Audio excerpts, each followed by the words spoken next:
নবী আমি হলাম এমন এক যুবক, আমি কাফন চুরি করে করে, আমি লাশের কাফন চুরি করে করে আমার জিন্দেগিটা চালাই। আমার জীবিকা নির্বাহের মাধ্যম হলো জ্যান্ত পরিপূর্ণ যখনই লাশটা কবর দেওয়া হয়, আমি ওই কবর খনন করে করে কবর থেকে লাশটাকে উলঙ্গ করে কাফন নিয়ে এসে মার্কেটে আমি বিক্রি করি, আর ওই টাকা দিয়ে আমি আমার জিন্দেগি চালাই। তবে আজ থেকে কয়েকদিন আগে যখন আমি এক কবরের মধ্যে প্রবেশ করে ফেললাম, ওই কবরের মধ্যে প্রবেশ করার পর আমি তাকায়া দেখলাম, যখন আমি ওই কবরের মধ্য থেকে কাফনটা চুরি করার জন্য লাশ থেকে কাফনটা খুলে ফেললাম, হুজুর আমি তাকায়া দেখি এক যুবতীর লাশ। আমি লাশটা দেখে আর নিজেকে ধরে রাখতে পারি নাই, শয়তানের প্ররোচনায় পড়ে গেলাম। এমন এক যুবতীর সাথে জেনা না করে আমি পারলাম না। হুজুর আমি কবরের মধ্যে কাফনটা পরিপূর্ণ খুলে ওই যুবতীর সাথে আমি জেনায় লিপ্ত হয়ে গেলাম। হুজুর এখানেই শেষ না, আমি জেনার কাজ শেষ করে করে এই কাফনটা নিয়া যখন আমি কবর থেকে উঠতে শুরু করলাম, তখনই গাইবি আওয়াজ আমার মনে হলো আমার ওই বোনটা আমাকে বলতেছে, এরে যুবক কোন এলাকার তুই যুবক? বিন্দু মাত্র পরিমাণ ভয় কি তোর মাঝে নাই? আমার পরিবার আত্মীয় স্বজনেরা আমাকে এখানে রেখে গিয়েছে, কত সুন্দরভাবে গোসল দিয়া আমাকে পবিত্র, কত দামি কাফনের কাপড় দিয়ে আমাকে এখানে রেখে গিয়েছে। কাল কিয়ামতের ময়দানে আমি সবার সাথে পবিত্র অবস্থায় উঠবো, এজন্যই রেখে গিয়েছে। ওরে যুবক তুই আমার সাথে কেমন কাজটা করে ফেললি?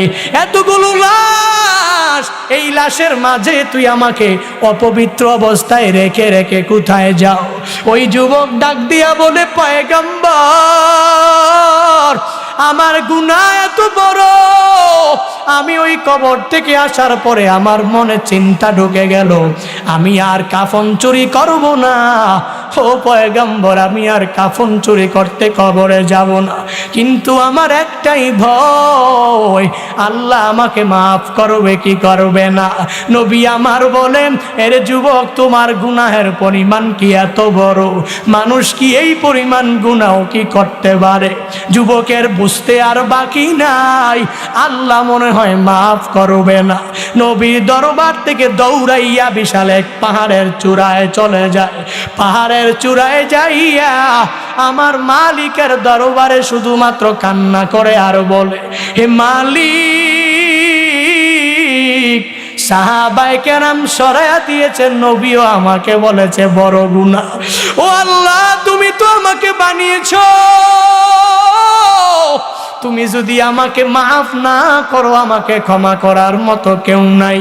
সাইয়্যিদুল ইস্তিগফারের মতো ওই বড় দোয়া যখন ওই যুবক করতে থাকে, আল্লাহুম্মা আনতা রাব্বি লা ইলাহা ইল্লা আনতা খলাকতানি ওয়া আনা আবদুক ওয়া আনা আলা আহাদিক ওয়া ওয়াদিকা মাস্তাতআতু আউযু বিকা মিন শাররি মা সানাতু আবুউ লাকা বিনি'মাতিকা আলাইয়া আবুউ যামবি বিজামবি ফাগফিরলি ফাইন্নাহু লা ইয়াগফিরুয যুনুবা ইল্লা আনতা। ওই যুবক শুধুমাত্র আল্লাহর দরবারে এই বলে কান্না করে, হে মালিক আমি জানি আমার গুনাহের পরিমাণ অনেক বড়, তো আল্লাহ তুমি তো আমাকে সৃষ্টি করেছো, তুমি যদি মাফ না করো আমার মাফ করার যার কোনো জায়গা নাই, আমাকে ক্ষমা করার মতো অ্যাবিলিটি কারো মাঝে নাই। ও আল্লাহ তুমি তো তোমার বান্দাকে বানিয়েছো, ও আল্লাহ তুমি তো তোমার বান্দাকে মাফ করে দিবা। 40 দিন ওই যুবক পাহাড়ে চূড়ায় দাঁড়ায় দাঁড়ায় কান্না করে। আল্লাহ দেখে কি দেখে না? আল্লাহ বলেন, ও জিবরাইল যা যা আমার নবীর কাছে গিয়া জানা দে, নবীকে 2টা প্রশ্ন করবি, 3 বারের সময় ক্ষমার কথা জানা দিবে। জিবরাইলকে আল্লাহ তাআলা যখন আদেশ দিয়া দিল, জিবরাইল জিবরাইল আমার নবীর কাছে এসে রহমাতুল লিল আলামিনকে এক নম্বরে প্রশ্ন করে, পয়গম্বর আপনি বলেন এ বিশাল আসমান আর জমিন কে বানিয়েছে? নবী আমার বলেন আসমান আর জমিন আল্লাহ বানিয়েছেন।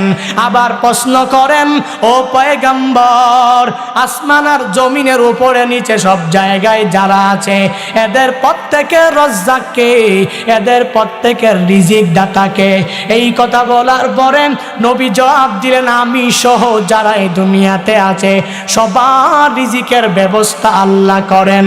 জিবরাইল বলেন, নবী আমার, যে আল্লাহ আসমান বানাইলেন জমিন বানাইলেন, যে আল্লাহ আসমান আর জমিনের নিচে উপরে আর আসমানের নিচে থাকা সব মানুষের চতুষ্পদ সব জন্তুর রিজিকের ব্যবস্থা যে মালিক করতে পারেন, ওই মালিক কি তার ওই বান্দাকে মাফ করতে পারে না? আপনি আপনার সাহাবীকে ওই যুবকের কাছে পাঠাইয়া দেন, আর যুবককে আল্লাহর পক্ষ থেকে ক্ষমার সুসংবাদ দিয়া দেন। এই কথা বলে জিবরাইল চলে যায়।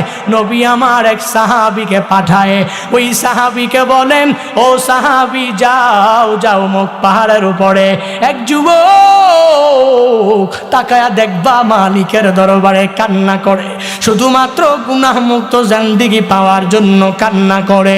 সাহাবী যুবককে পরিপূর্ণ ধরে যখন নবীর সামনে আনলেন, নবী আমার বলে, এরে যুবক তুমি আল্লাহর দরবারে এমন কান্না করে আল্লাহকে এমন রাজি তুমি করে ফেলেছো। একটু আগে জিবরাইল আমার কাছে এসেছিল, জিবরাইল আসিয়া আমাকে দুইটা প্রশ্ন করে জানায়া দিয়েছে, আমার রব তোমার জিন্দেগীর সব গুনাহ মাফ করে দিয়েছে। আল্লাহ পারে কি পারে না? বান্দা ওই যুবকের মতো গুনাহ তো আমি করি নাই, ওই যুবকের মতো এত বড় গুনাহ তো তুমি করো নাই। আল্লাহ যদি তাকে মাফ করতে পারে আমাকে পারবে কি পারবে না? বলেন। আল্লাহ যদি তাকেও মাফ করে দিতে পারে, ওই আল্লাহ এখনো আছেন না নাই? এই জন্য বান্দা তাওবা করার কোনো বিকল্প নাই, সর্বাবস্থায় তাওবা করে নাও। আল্লাহর কাছে বারংবার মুনাজাতে বলো, হে মালিক আমি আমার জিন্দেগিতে এমন কোনো গুনাহ নাই করি নাই, ও আল্লাহ আমার এই গুনার খবর তো মা জানে না, আমার গুনার খবর বাবা জানে না, আমার গুনার খবর আত্মীয় স্বজনরা জানে না, তুমি তো সব জানো। ও আল্লাহ তুমি আমাকে মাফ করে দাও। আল্লাহ বলেন, ইল্লা মান তাবা ওয়া আমানা ওয়া আমিলা আমালান সলিহা ফাউলাইকা ইউবাদদিলুল্লাহু সাইয়্যাতিহিম হাসানাত ওয়া কানাল্লাহু গফুরার রহিমা। আল্লাহ বলেন, জিন্দেগিতে গুনাহ করেছো, যত নাফরমানি করেছো, ইল্লা মান তাবা যদি এসে তাওবা করতে পারো, ও আমানা পুনরায় ঈমান আনতে পারো, ও আমিলা আমালান সলিহান যদি আবার আমলে সলেহ চালু করতে পারো, আমি রব তোমার জন্য এত মায়াবান তোমার জন্য হয়ে যাব।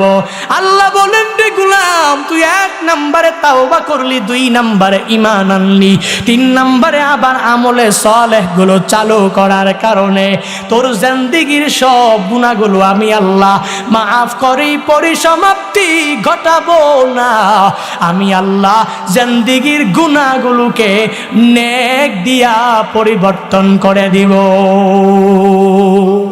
ইয়া ইলাহি তো মেরা গফফারু হায়, ইয়া ইলাহি তো মেরা सत्तारो है, या इलाही तो मेरा माबूद है, या इलाही तो मेरा माशूक है, या इलाही तो मेरा हन्नान है, या इलाही तो मेरा मन्नान है। আল্লাহর কাছে তাওবা করে নাও। আর বান্দা ওলিয়ে কামেল হওয়ার জন্য আজকের এই মাহফিল থেকে পরিপূর্ণ শিক্ষা নিয়া বাড়িতে যাও। এক নাম্বার ঈমানটাকে মজবুত করে সর্বাবস্থায় চলবা। 2 নাম্বার বান্দা সর্বাবস্থায় নেক আমল চালু করে দিবা। 3 নাম্বার গুনাহ মুক্ত জিন্দেগিটা গঠন করার চেষ্টা করবা। যদি কেউ বলে গুনাহ করার জন্য গুনাহের দিকে ডাকে, তাকে বন্ধু মনে করবা না। যদিও মনে করো দুনিয়ার বন্ধু, সে আসল বন্ধু না। বরং যে তোমাকে নামাজে ডাকবে তাকে বন্ধু বানাবা। যে তোমাকে রোজা রাখার জন্য আদেশ দিবে তাকেই বন্ধু বানাবা। যেই লোকটা 5 ওয়াক্ত নামাজ পড়ে তাকেই ধরে ধরে বন্ধু বানাবা। যেই লোকটা রোজা রাখে 30টা তাকেই তো বন্ধু বানাবা। যেই লোকটা মিথ্যা বলে না তাকেই তুমি তোমার বন্ধু বানাইবা। যেই লোকটা চুগলখড়ি করে না তাকেই তুমি তোমার বন্ধু বানাইবা। যেই লোকটা গীবত করে না তাকেই তুমি তোমার বন্ধু বানাইবা। যেই লোকটা শেখায়াত করে না তাকেই তুমি তোমার বন্ধু বানাইবা। এক কথায় তুমি ওই লোকটাকে বন্ধু বানাও যেই লোকটা জিন্দেগিতে কোনো গুনাহের ধারে কাছেও যায় নাই। আর ওই লোকটাকে ধরে ধরে তার সুহবত নিয়ে যদি তুমি চলতে পারো, ভালোর সাথে থাকলে খায় ভালোর পান, খারাপের সাথে যদি থাকো কাটবে তোমার 2 কান। ভালো তোমাকে ধরে ধরে নিয়ে নামাজের মুসল্লায় দাঁড় করা দিবে, আর ওই খারাপ লোকটা তোমাকে নামাজে আনবে তো দূরের কথা, তোমাকে নামাজ থেকে নিয়ে চা দোকানের আড্ডায় বসায়া দিবে। ঠিক কিনা? এজন্য ভালোর সাথে থাকবো, ভালো মানুষের সোহবত নিয়ে চলার চেষ্টা করব, পারবো ইনশাআল্লাহ। আল্লাহ তাআলা আমাদের প্রত্যেককে, বক্তা শ্রোতা সবাইকে তৌফিক দান করুন। আরো জোরে পড়েন। রাগ করেছেন? কষ্ট পেয়েছেন? আপনি কি ওই যুবকের মতো এত বড় গুনাহ করেছেন? আমার মনে হয় না। এত বড় গুনাহ করার পরেও যদি আল্লাহ মাফ করে দিতে পারে, কোনো কিসসা নিজে বানায়া বানায়া বলি নাই। তামবিহুল গাফিলিন একটা কিতাব আছে, ফকিহ আবুল্লাহ সমরকন্দি রাহিমাহুল্লাহু তাআলা এই তামবিহুল গাফিলিন লিখেছেন। এই তামবিহুল গাফিলিনের মধ্যেই এই ঘটনার সুন্দরভাবে উল্লেখ রয়েছে। বিশাল তাওবাকারীদের জন্য, গুনাহ কর্মেওয়ালা বান্দার জন্য বিশাল এক প্রতিদান হিসাবে এই ঘটনা। যদি শিক্ষা নিয়ে বাড়িতে যেতে পারি তো আমি মাওলার কাছে ফিরে যেতে পারবো। আমার কত বড় গুনাহ, তো আমার গুনার কাছে আল্লাহর রহমত অনেক অনেক বড়, রহমতের কাছে গুনাহটা অনেক ছোট। ঠিক কিনা? এই জন্য আল্লাহর কাছে তাওবা করি। আল্লাহ, আমরা ইতিপূর্বে রোজা রাখি নাই। আল্লাহ, আমরা ইতিপূর্বে নামাজ পড়ি নাই। আল্লাহ, ইতিপূর্বে নেক আমল করি নাই। সামনে যতদিন বেঁচে থাকবো আর নামাজ কাজা করব না। আল্লাহ, সামনে যতদিন বেঁচে থাকবো আর রোজা বাদ দিব না।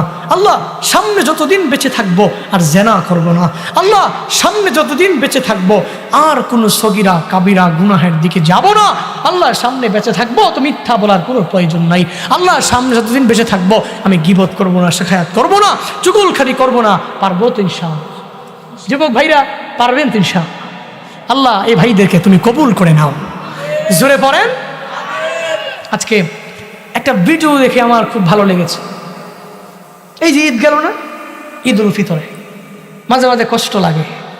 আমি প্রত্যেকটা যুবককে জান দিয়ে মহাব্বত করি, এবং প্রবাসে যাওয়ার পরেই সৌদি আরবের 15 দিনে আমার আশপাশে প্রবাসী অনেক যুবক ছিল। তা আমি একদিন প্রশ্ন করলাম, বয়স এত কম তোমার? সে বাইতুল্লাহর পাশে এক ফন্দক এসে ডিউটি করে, এক হোটেলে সে ডিউটি করে, 10 ঘন্টা ডিউটি দাস।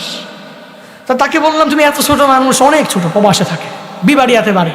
আমার কথা যখন শুনছে দৌড়ে আসছে। আমার ফন্দক সার্চ করে অনেক কষ্ট করে পেজ থেকে নাম্বার টাম্বার নিয়ে দেখা করো, বড় শখ। তো একদিন অনেকগুলো যুবক হয়ে গেল। তা আমি বললাম, কারণ কি এত যুবক সামনে কেন? আমার মুরব্বী টুরব্বী কেউ নাই, বয়স্ক টয়স্ক আমার থেকে বড় আর কেউ নাই, সব সমবয়সী হলে কেমনে হবে? হুজুর, প্রবাসে এমন কোন যুবক নাই আপনার বয়ান শুনে। আলহামদুলিল্লাহ, প্রবাসের প্রত্যেকটা যুবক আপনার জন্য বড় পাগল। এরা অনেক বয়ান শুনে, আপনার অনেক বয়ান শুনে। এবং আমিও খেয়াল করেছি, মসজিদে নববীতে আমি নবী রওজায় সালাম দিব, এমন অবস্থায় ওই জায়গায় গিয়ে দিই বিশাল এক যুবকদের টিম। কোথেকে আসতো? হুজুর, আমি রিয়াদ থেকে আসছি। তো বাড়ি কোথায়? হুজুর, বিবাড়িয়াতে বাড়ি। এরা অনেকগুলো যুবক একসাথে রিয়াদ থাকে। তো এখানে নবীজি রওজায় সালাম দেওয়ার জন্য এসেছে, সব একসাথে দেখা করছে। তো যুবকদেরকে একসাথে নিয়ে জিজ্ঞেস করলাম, কারণ কি? বলে, আপনাকে তো অনেক ভালোবাসি। কারণ কি? আপনি তো আমাদের মতো বয়স, কিছু কিছু কথা বলেন আমলের কথা, এগুলো শুনে শুনে কিছু আমল করার চেষ্টা করি। এখনও আমার দেখাইলো আমাকে ইউটিউবে, দেখেন আপনার প্রত্যেকটা বয়ান ডাউনলোড করা। নিজে অনেক উৎসাহ পেলাম যে এই যুবকদের জন্য আমার এই কথাগুলো চির অম্লান হয়ে থাকবে। আমি থাকবো না আমার এই আমলের কথা যুবক শুনে শুনে আমল করবে। আমি থাকবো না আমার এই বয়সী এক যুবকের কথা শুনে আরেকটা যুবক বয়সী সে পরিপূর্ণ নামাজের দিকে যাওয়ার জন্য উদ্বুদ্ধ হবে, নিজের মধ্যে উৎসাহ উদ্দীপনা সৃষ্টি হবে। হায় হায়, এর থেকে বড় কামালিয়াত আর কি আছে। এজন্য তো বলি, আজকে বিষয়টা দেখে খুব খারাপ লাগলো। আমাদের এলাকায়ও এরকম অনেক ঘটনা ঘটে। ঈদের দিনে অনেকে ওই যে পিক আপ নিয়ে আর 2-3টা ডেস্কের বক্স টক্স নিয়ে যত ডিজে গান বাজায় আর সে ঈদ উদযাপন আছে না নাই? কিন্তু ভালো লাগার বিষয় হলো ভিডিওটা দেখার পরে খুব ভালো লাগছে আমার। সে যুবক মানুষ, মুসলমানদের যুবক, এলাকার ধর্মপ্রাণ কিছু মুসলমান থাকে না, যাদের ইসলামের প্রতি যাদের নিবেদিত প্রাণ, ইসলামকে মহব্বত করে। দেখলাম যে কয়েকজন ধৈরা বাঁশ নিয়ে এমন পিঠা, নাম পিক আপ থেকে নাম, এখানে অনেকে সোশ্যাল মিডিয়ায় ভিডিওটা দেখেছে, খুব ভালো লেগেছে আমার। সাবধান, শুধু ঈদ না, আপনার যে কোনো অনুষ্ঠানে আপনি কেন গান বাদ্য কিংবা কেন আপনি এই 2-3টা এই ডেক্স নিয়ে বাজাতে হবে কেন? এত বেশি মন চায় তাহলে টিউনের গান অভাব নাই, বাজান। এত বাজাইতে মন চায়, ইসলামের সঙ্গীত অভাব নাই, বাজান। আপনি পয়সা পয়সা বাজান, শুনেন। কিন্তু কেন KGF এর গান বাজাতে হবে? কেন আপনার বিভিন্ন অশ্লীল গানগুলো শুনতে হবে কেন? আপনি কি মনে করেছেন আপনি এভাবেই ভেসে ভেসে চলে আসছেন এখানে? না, আপনার ব্যাকগ্রাউন্ডে আপনার বাবা একজন মুসলমান ছিল, ব্যাকগ্রাউন্ডে মা মুসলমান, ব্যাকগ্রাউন্ডে ইসলাম আছে, ব্যাকগ্রাউন্ডে কোরআন আছে, কিতাব আছে, হাদিস আছে। এই জন্য যেটা মন চায় এটা হিন্দুরা করে, খ্রিস্টানরা করে, বৌদ্ধরা করে, এদের যা মন চায় তাই করে। তো আমি তো মুসলমান, আমি কেন করবো? এরা যা মন চায় তাই করবে, তো আমিও যদি যা মন চাই তাই করি, তো এদের মধ্যে আর আমার মাঝে কোনো পার্থক্য রইল? কথা বলেন না কেন? না, আমি তো যুবক, আমি কি ইয়া শাবাব আল মুসলিম, আমি একজন মুসলমানের যুবক। আমার মতো ছিল আবু বকর, আমার মতো ছিল ওমর, আমার মতো ছিল মুআজ, মাস, এরা ছিল। আমি এদের মতো হব, এদেরকে আমার অনুকরণীয় আদর্শ বানাবো, সাহাবায়ে কেরামকে আমি নিজের ফলোয়ার বানাবো, তাদের ফলোয়ার আমি হয়ে থাকবো, এদেরকে পরিপূর্ণ তাবে বানাবো। এজন্য আল্লাহ তাআলা আমাদের প্রত্যেককে বুঝার মানার তৌফিক দান করুন। কোনো সময় বিয়ে টিয়ে যা হবে, অনুষ্ঠান যা হবে, ডেক্সের বাজানো যাবে। বিয়ের প্রথম দিনে যদি আপনি ডেক্স বাজায়া, ডিজে গান বাজায়া, এখন তো আবার হালাল ডিজে গান বের হয়েছে। হালাল ডিজে গান কোনটা? ও মুর্শিদ, হ্যাঁ আছে না, কি যেন একটা আছে না, এটা পুরো হালাল ডিজে গান বলে। এটা আল্লাহ মাফ করুন, সকলে পড়িয়া আমি কিছুই বাজানো যাবে না। আপনি যা বাজান, বেশি ভালো না লাগলে ইসলামী সঙ্গীত বাজান। নিজের বিয়ের আর দাম্পত্য জীবনটা সুখময় করতে চান? তা আমি তো বলি আপনি অন্য কিছু করা লাগবে না, শুধুমাত্র সুন্নাহ অনুযায়ী বিবাহটা করেন যুবক ভাইরা, আর কিচ্ছু লাগবে না। আমি তো এক অবিবাহিত পারসন, তো যখন আমি বিবাহ করবো ইনশাআল্লাহ নিয়ত করেছি সুন্নাহ অনুযায়ী প্রত্যেকটা কাজ করব। দেখেন আমার সামনে এই যে মাহবুব ভিডিও করে, এত ভালো মানুষ, আমাকে বলেছে, ওয়াদা দিয়েছে যে হুজুর আমি বিবাহ করব, একদম বিলকুল পুরা যা আছে সব সুন্নাহ। ওই দিন আমাকে বলতেছে সুন্নতি কোনো ড্রেস আছে কিনা আমাকে বল। এভাবে প্রত্যেকটা মুসলমানের যুবক যখন বিবাহ করবে তো তার দাম্পত্য জীবনও সুখময় হবে। আর ওই ঘর থেকে যখনই একটা ছেলে আসবে, মেয়ে আসবে, তো ওটা মিজানুর রহমান আজহারির মতো হবে, ওটা হাফিজুর রহমান সিদ্দিকীর মতো হবে, ওইটা আশরাফ আলী থানভীর মতো হবে, ওটা বড় বড় স্কলারদের মতো হবে। যদি তুমি এইরকম না করে শুরুতেই যদি ঝামেলা দিয়ে শুরু করো তো লা ফায়দা ফিহি, ওই ঘর থেকে সালমান শাহ আসবে, ওই বেয়াদব দিঘির কি যেন একটা আছে না, ওইটার মতো আসবে, বেয়াদব সানি লিওনের মতো আসবে, বেয়াদব পরিমণির মতো আসবে। ঠিক কিনা? সাবধান, সাবধান প্রিয় ভাইরা। আল্লাহ আমাদের প্রত্যেককে মাফ করেন, আল্লাহ আমাদের প্রত্যেককে জবান হেফাজত করার তৌফিক দান করেন, আল্লাহ প্রত্যেককে জীবনে একবার হলেও মক্কা মদিনা যাওয়ার তৌফিক দান করেন, যারা গিয়েছেন বারংবার যাওয়ার তৌফিক দান করেন। আমরা যারা খুব করে বারংবার নিয়ত করেছি আল্লাহ আপনি কবুল করেন। সবাই বলেন না আমিন, বলেন না। যদি কবুল হয়ে যেত হয়ে গেল আলহামদুলিল্লাহ। আল্লাহ জীবনে একবার হলেও দিদার যদি নসিব না হয়, মদিনায় নবী রওজার সামনে গিয়া সালাত সালাম পৌঁছানোর তৌফিক প্রত্যেকটা বাংলাদেশি, গরিব থেকে নিয়ে ধনী, প্রত্যেকটা মুসলমানকে তুমি তৌফিক দিও।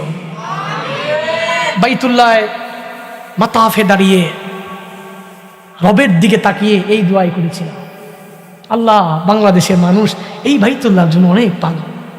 হায় হায়, কি এক জাদু এখানে মিশে আছে, কি এক রওজা, এই রওজায় কি জাদু মিশে আছে। হায় হায়, মানুষ পাগল হয়ে যায়।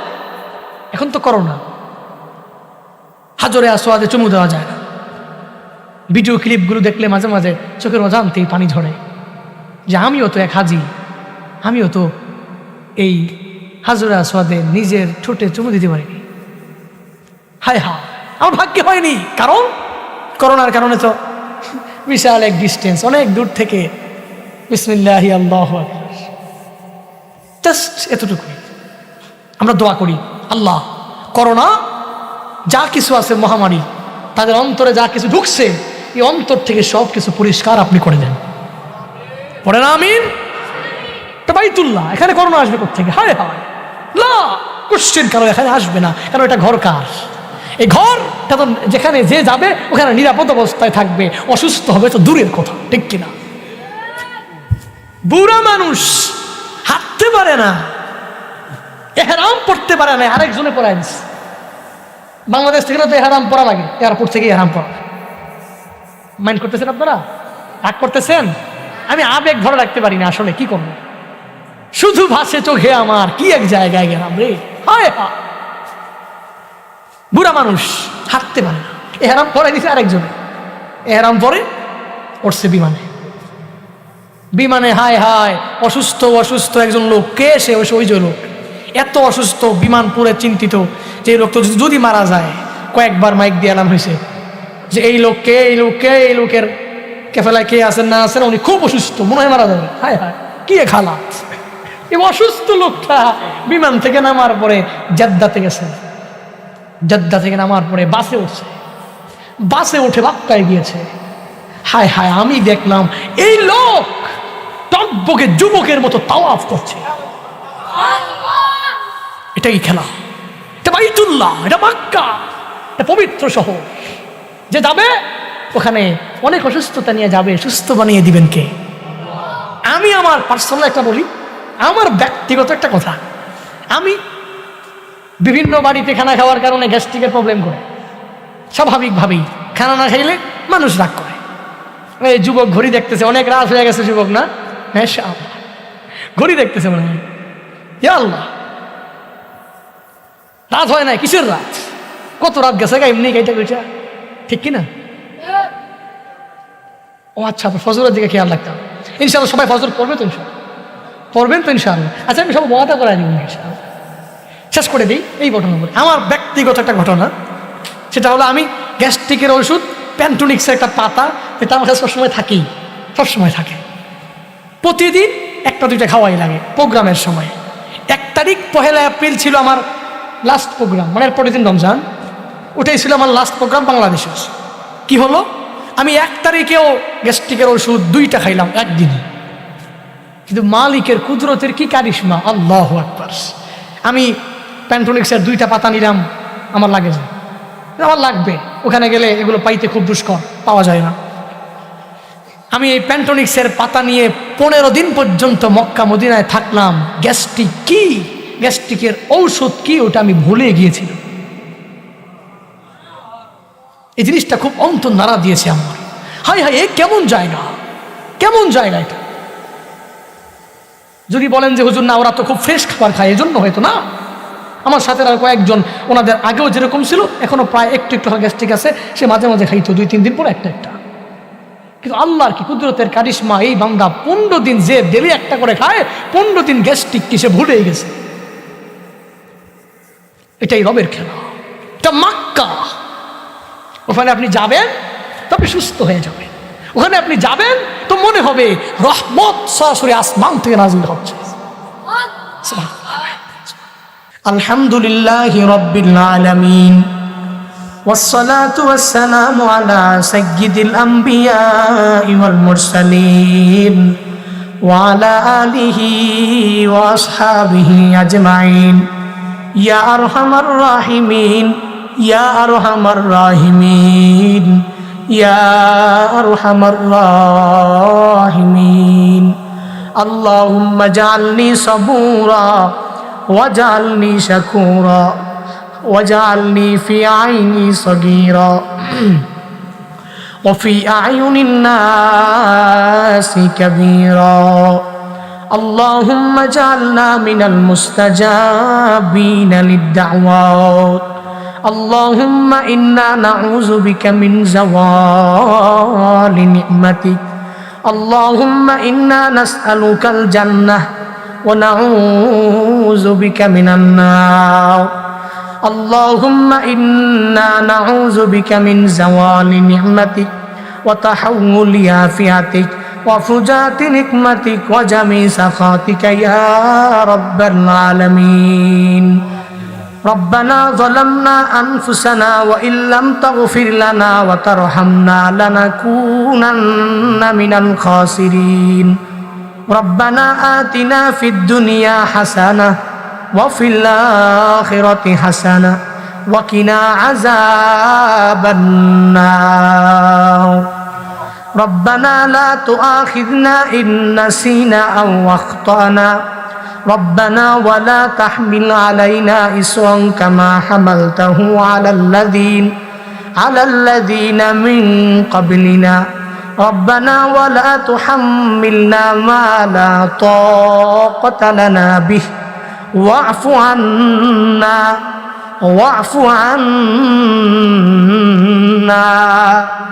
واغفر لنا وارحمنا أنت مولانا فانصرنا على القوم الكافرين ربنا إننا سمعنا مناديا ينادي للإيمان أن آمنوا بربكم فآمنا ربنا فاغفر لنا ذنوبنا وكفر عنا سيئاتنا وتوفنا مع الأبرار ربنا وآتنا ما وعدتنا على رسلك ولا تخزنا يوم القيامة إنك لا تخلف الميعاد رب ارحمهما كما ربياني صغيرا رب ارحمهما